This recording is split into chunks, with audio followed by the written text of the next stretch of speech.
VS Code'ni ishga tushirishingiz bilanoq qarang. Yuqorida fayl menyusi. Bu yerda fayl bo'limi, edit, ya'ni tahrirlash, selection, kodni yoki bo'lmasam o'sha kod bo'laklarini belgilash, view ko'rsatish, run, terminalga o'xshagan menyulari bor. Hop, o'rtada search, ya'ni qidiruv. Bu fayllarning ichidan, siz ochib olgan papkaning ichidan yoki bo'lmasam vash ochiq turgan faylingiz ichidan nimadirlarni topish uchun mana shu joyga to'g'ridan-to'g'ri yozaverasiz. Hop, chap tomonda bo'lsa, hozir endi VS Code yangi qo'shimcha qilib GitHub Copilot, ya'ni sun'iy intellekt model ulab qo'yilgan chat. Bu narsa hozir bizga kerak emas, shuning uchun buni yopib yuboramiz. Hop, keyin VS Code yana sozlamalarni ko'radigan bo'lsak, o'ng yuqori, o'ng tomonda mana bunaqangi extension hamda ilovalaringiz bo'limi bor. Qo'shimcha imkoniyatlarning bo'limi bor. Biz hozir e'tibor bersangiz, mana tepada eng oppog'i yonib turibdi, ya'ni fayllar bo'limidamiz. Xohlasangiz search, qidiruvga, xohlasangiz GitHub, endi bunga ozgina keyinroq to'xtalamiz. Run, ya'ni kodlarni ishga tushirish, debugging, extensions, ya'ni qo'shimcha imkoniyatlar, mana shu bo'limlarga o'tib ko'rishingiz mumkin bo'ladi. Bizga hozir VS Code'da ozgina sozlamalari kerak, nastroykalarni to'g'rilab olishimiz kerak. Settings sozlamalar chap pastki burchakda mana bu ikonka orqali bo'ladi. Settings. Bu yerda mana xohlasangiz Ctrl bilan virgul tugmasini bosib klaviaturada kirsangiz bo'lar ekan, Settingsga kiramizda. Hop, yuqorida qidiruv bor. Mana alohida ajratib ko'rsatyapman.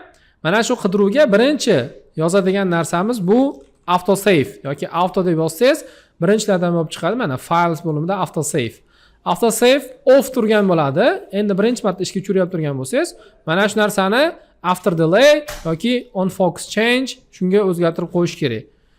Menda doim after delay turadi. Bu narsa nima qilib beradi desangiz, kod yozishni to'xtatishingizga faylingizni o'zi avtomatik saqlab qo'yadi. Ya'ni avtomatik saqlash.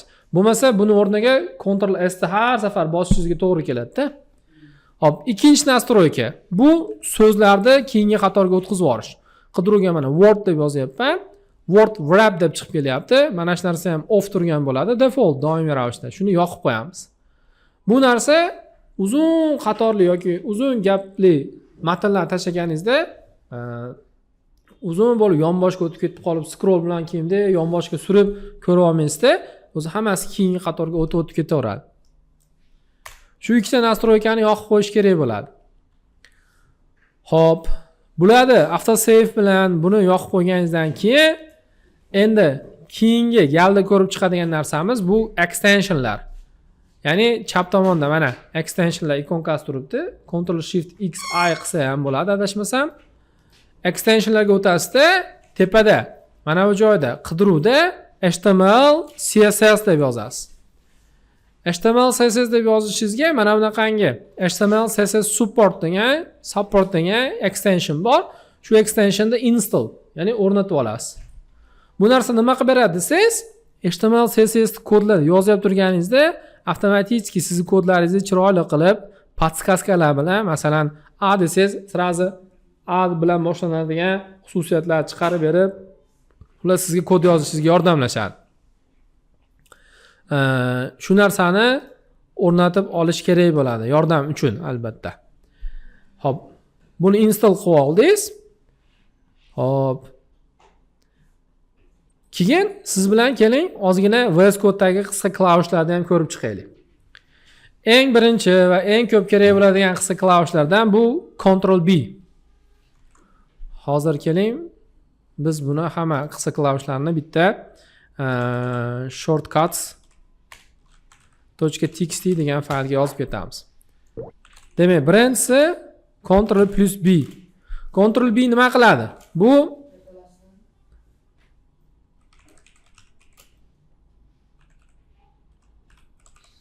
sidebar on off deb qo'yapman. Bosib ko'rsangiz, yonboshimizdagi qidiruv va hokazo panelni ochib yopish uchun Ctrl B ishlaydi. Eng ko'p kerak bo'ladiganlarni ko'rsatib ketaman. Hop. Ctrl plus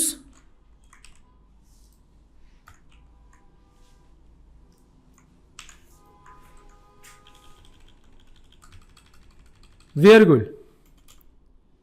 Virgul settings ochib beradi. Nastroykalar, Ctrl virgulni bossangiz, sira settings nastroykalar oynasi ochiladi.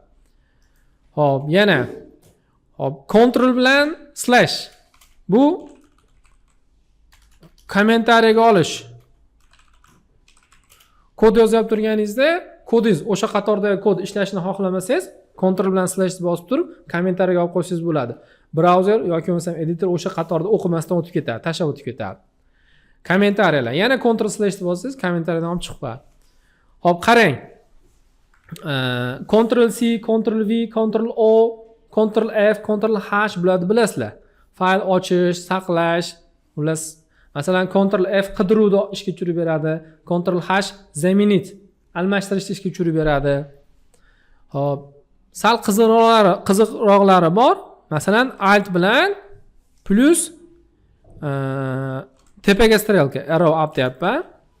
Bu nima qilib beradi? Yozgan qatoringizni tepaga yoki pastga olib tushish uchun mana up down, ya'ni arrow tepaga strelka, pastga strelka. Qatorda yozib olib turib, mana tepaga yoki pastga olib tushsangiz bo'laveradi. Alt bosib olib. Hop. Keyin yana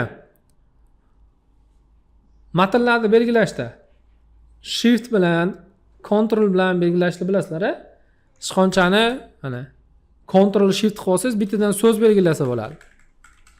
Shift o'zni bossangiz bittadan belgi belgilaydi. Ya'ni bloklaydi. Ctrl da qo'shsangiz bittadan so'z bloklaydi. Yoki bo'lmasam Home End tugmalari bilan qatorni boshiga, oxiriga yoki Shift Home qilsangiz butun boshni qatorni Shift End qiladigan bo'lsangiz, o'sha kursordan bu yog'iga qarab polностью nimalarni belgilasa bo'ladi. Ctrl X misol uchun bitta qatorda o'chirib yuborish uchun Ctrl X ishlatasiz. Mana. Mana qarang. Ctrl X polностью o'sha qatorda o'chirib yuboradi.